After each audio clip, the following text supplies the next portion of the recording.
Assalamu alaikum, dear students. I am your teacher Zahir Abbas.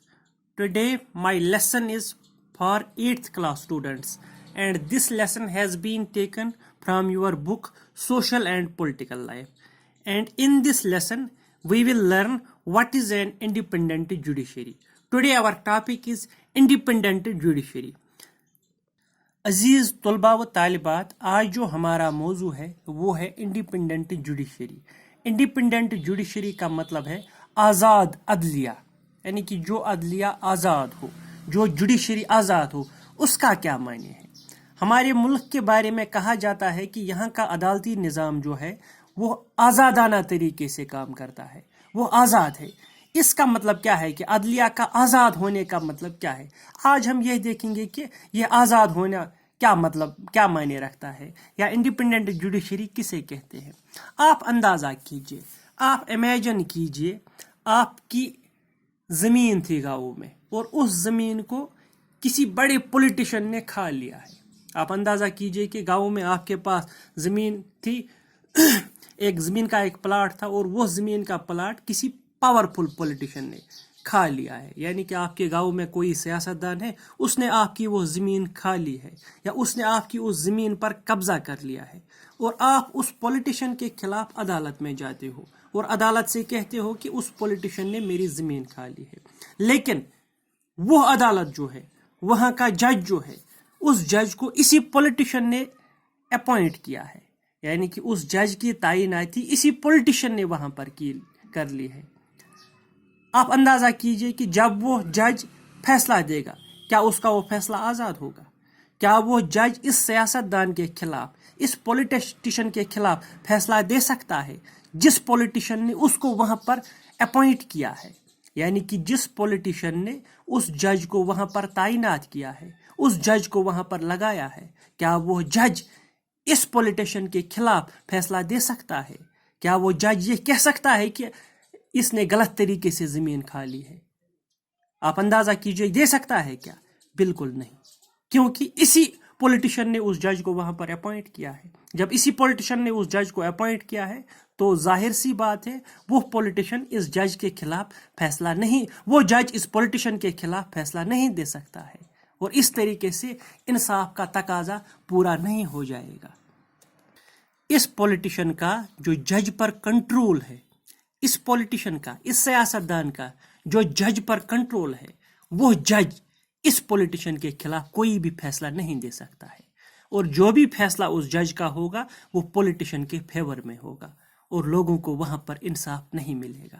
ہم روز بروز سنتے ہیں ایسے واقعات، ہم روز بروز سنتے ہیں خبروں میں، جہاں پر ہم دیکھتے ہیں کہ کوئی کسی پولیٹیشن نے جج کو انفلوئنس کرنے کی کوشش کی ہے، یا کسی پولیٹیشن نے جج پر دباؤ ڈالنے کی کوشش کی ہے تاکہ وہ اس کے حق میں فیصلہ دے دے.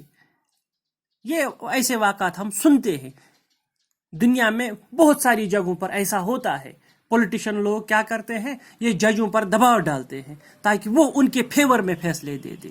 یہ چیزیں ہوتی رہتی ہے، لیکن ہمارا انڈین کانسٹیٹیوشن جو ہے، ایسی سچویشن سے بچنے کے لیے انڈین کانسٹیٹیوشن نے پہلے ہی تدبیر کر لی ہے. کیا تدبیر کر لی ہے؟ وہ یہ ہے کہ سپریشن آف پاورز رکھ دیا ہے. ہماری انڈین کانسٹیٹیوشن کا ایک بیسک فیچر جو ہے وہ ہے سپریشن آف پاورز. جب ہم کی فیچرز آف انڈین کانسٹیٹیوشن پڑھ رہے تھے، شاید تیسری لیسن میں، شاید وہ تیسری لیسن تھی اسی کتاب میں، جب ہم کی فیچرز آف انڈین کانسٹیٹیوشن پڑھ رہے تھے تو وہاں پر ایک کی فیچر تھا انڈین کانسٹیٹیوشن کا، وہ یہ تھا کہ سپریشن آف پاورز، یعنی کہ پاورز کو ڈسٹریبیوٹ کیا گیا ہے. کانسٹیٹیوشن نے پاورز کو ڈسٹریبیوٹ کیا ہے. سارے پاورز ایک ہی آدمی کے ہاتھ میں نہیں ہیں، بلکہ ان کو سپریٹ کر لیا گیا ہے. کچھ پاورز ایگزیکیوٹیو کے ہاتھ میں ہیں، کچھ پاورز لیجسلیچر کے ہاتھ میں ہیں، اور کچھ پاورز جوڈیشری کے ہاتھ میں ہیں. سارے پاورز ایگزیکیوٹیو کے ہاتھ میں ہی نہیں ہیں.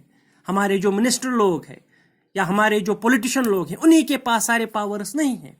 جو لوگ لیجسلیچر میں جاتے ہیں یا پارلیمنٹ میں جاتے ہیں، ان کے پاس بھی پاورز ہے لیکن محدود. جو پھر ایگزیکیوٹیو میں آتے ہیں ان کے پاورز بھی ہے، لیکن ان کا ایک لمٹ ہے جو ان کے پاس پاورز ہے. اسی طرح جو جوڈیشری ہے، جوڈیشری کے پاس بھی اپنے پاورز ہوتے ہیں. یعنی کہ ان تینوں میں سپریشن آف پاورز کیا گیا ہے، پاورز کو ڈسٹریبیوٹ کیا گیا ہے، طاقت کو الگ الگ کیا گیا ہے. और इसी लिहाज से हिंदुस्तान में जो कोर्ट्स है, जो भी जुडिशल सिस्टम है इंडिया का, इस जुडिशल सिस्टम को क्या किया गया है, इसको गवर्नमेंट के कंट्रोल से बाहर रख दिया गया है। यानी कि हमारी जो गवर्नमेंट है, गवर्नमेंट का कोई भी कंट्रोल जुडिशल सिस्टम पर नहीं है। यानी कि हमारे मुल्क का जो अदालती निज़ाम है, यहाँ पर पॉलिटिशियन जजेस को अपॉइंट नहीं कर सकते हैं। यानी कि हमारे जो सियासतदान हैं, उनको यह ताकत नहीं है कि वो किसी जज को अपॉइंट कर ले। यानी कि जज जो अपॉइंट होता है वो पॉलिटिशियन के कहने पर अपॉइंट नहीं होता है। अगर जज पॉलिटिशियन के कहने पर अपॉइंट हो जाएगा तो फिर वहाँ जो जज फैसला देगा वो सारे फैसले बयासड़ होंगे, वो सारे फैसले पॉलिटिशियन के फेवर में ही होंगे।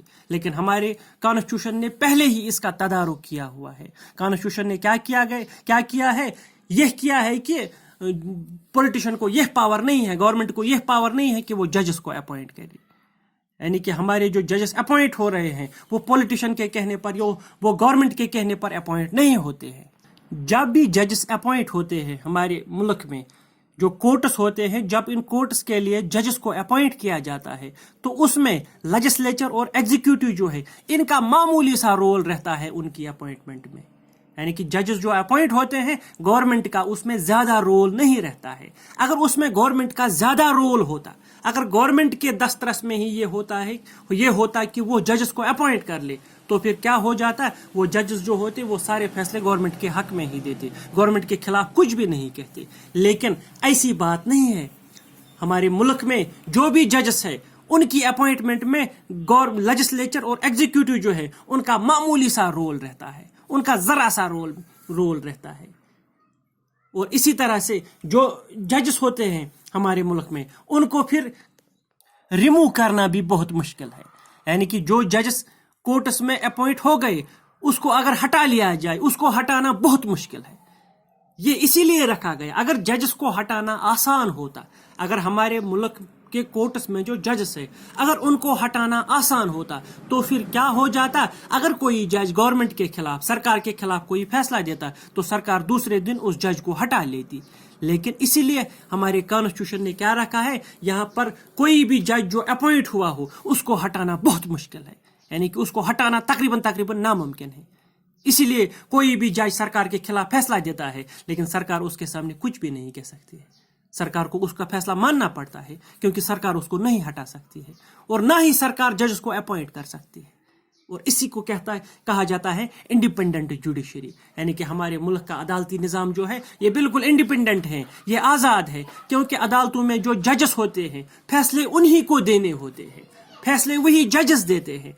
अगर उन जजेस को गवर्नमेंट अपॉइंट कर लेती तो फिर वो फैसले जो होते वो गवर्नमेंट के हक में ही होते। इसलिए हमारे कॉन्स्टिट्यूशन ने क्या प्रोविजन रखा है, हमारे कॉन्स्टिट्यूशन ने यह प्रोविजन रखा है कि जजेस की अपॉइंटमेंट में लेजिस्लेचर और एग्जीक्यूटिव का कोई भी रोल नहीं है या मामूली रोल है, और जजेस को हटाना अगर हो वो भी बहुत मुश्किल है। इसी को कहा जाता है इंडिपेंडेंट जुडिशरी। यानी कि हमारी अदलिया जो है, हमारा अदालती निज़ाम जो है ये बिल्कुल आज़ाद है, ये गवर्नमेंट के खिलाफ कोई भी फैसला दे सकती है। और इसीलिए हम रोज़ बरोज़ देखते हैं कि अदालत जो है वो गवर्नमेंट के खिलाफ, या गवर्नमेंट का कोई कानून हो या गवर्नमेंट की कोई स्कीम हो, उसको कलादम करार देती है, गवर्नमेंट को डांट लेती है। वो तभी वो कर सकती है जब अदलिया आज़ाद हो, जब जुडिशरी आज़ाद हो। और ये हमारी डेमोक्रेसी के लिए एक सूदमंद चीज़ साबित हो रही है। और ये हमारे कॉन्स्टिट्यूशन की खूबी है कि इसने यहाँ पर जो जुडिशरी है इसको आज़ाद रखा है, इस अदालत को आज़ाद रखा है। और इसीलिए कोई भी आदमी, कोई आम सा आदमी, कोई मामूली सा सिटीजन ही क्यों ना हो, वो अदालत के खिलाफ कोर्ट में जाता है, वो गवर्नमेंट के खिलाफ अदालत में जाता है, कोर्ट में जाता है। और जब वो कोर्ट में जाता है तो अगर उसका पक्ष सही हो, वो गवर्नमेंट के खिलाफ वहां पर फैसला दिलवा सकता है, और गवर्नमेंट को डांट भी पड़ती है जजेस के जरिए से। ये तभी मुमकिन हो सकता है जब ये जुडिशरी आज़ाद हो, और हमारी जो जुडिशरी है ये आज़ाद है। इसी को कहा जाता है इंडिपेंडेंट जुडिशरी। उम्मीद है आपको यह बात समझ में आ गई होगी। बाकी वसल्लम।